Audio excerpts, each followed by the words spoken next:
గురి చూసి వదిలిన బాణం, చేజారిన అవకాశం మళ్ళీ రాదంటారు. అవకాశం చాలా విలువైంది. అవకాశం చాలా శ్రేష్టమైంది. కొన్నిసార్లు అవకాశాలు జారిపోతే మళ్ళీ మనం వాటిని పొందుకోలేం మనం. కాబట్టి ప్రతి అవకాశాన్ని మనం వినియోగించుకునే వారిగా ఉండాలి. మీకు ఒక ఉదాహరణ చెప్తాను.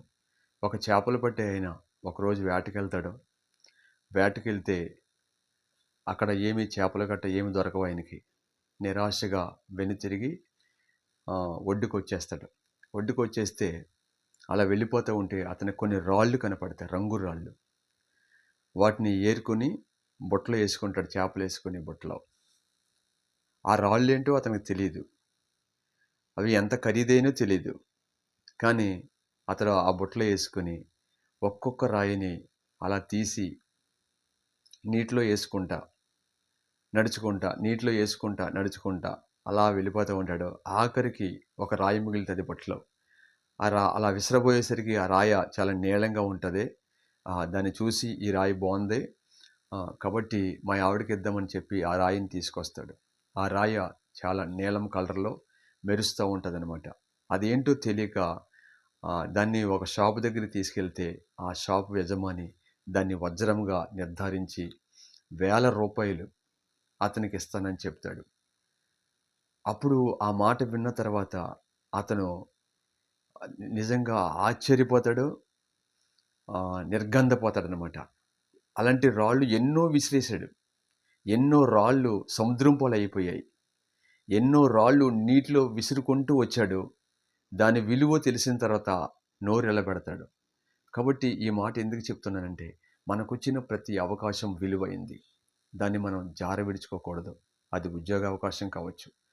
చాలామంది ఉద్యోగ అవకాశం వస్తే దాన్ని విడిచిపెట్టేసుకొని, దాన్ని పోగొట్టుకుని, లంచాలు తీసుకొని, లేదంటే వ్యసనాలకు అలవాటు పడి దాన్ని పోగొట్టుకున్న వారు సమాజంలో చాలామంది ఉన్నారు.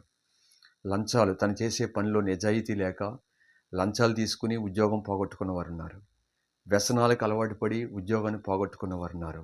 తర్వాత కాలంలో వాళ్ళు చాలా హీనమైన స్థితిలోకి వెళ్ళిపోయిన కొంతమంది నేను కూడా ఎరుగుదును. కాబట్టి ఏ అవకాశమైనా సరే మనము దాన్ని ఖచ్చితంగా వినియోగించుకునే వారిగా ఉండాలి.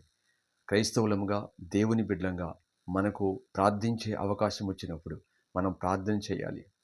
దేవునితో గడపడానికి అవకాశం వచ్చినప్పుడు దేవునితో గడపాలి.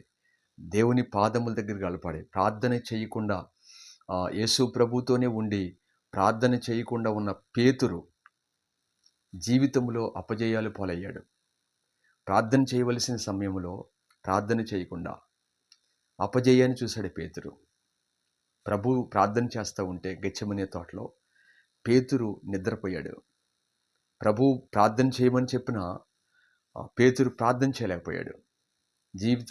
జీవితంలో అపజయాన్ని ఎదుర్కొన్నాడు. కాబట్టి మనం ప్రార్థన చేయవలసిన సమయంలో ప్రార్థన చేయడానికి వచ్చిన ప్రతి అవకాశాన్ని వాడుకొని దేవుని సన్నిధిలో మనం ప్రార్థన చేయాలి. కాబట్టి అవకాశము చాలా విలువైంది. సువార్త ప్రకటించవలసి వచ్చినప్పుడు, సువార్త ప్రకటించడానికి అవకాశం వచ్చినప్పుడు మనం సువార్త ప్రకటించాలి. ఒక గొప్ప దైవజనుడు ఉన్నాడు.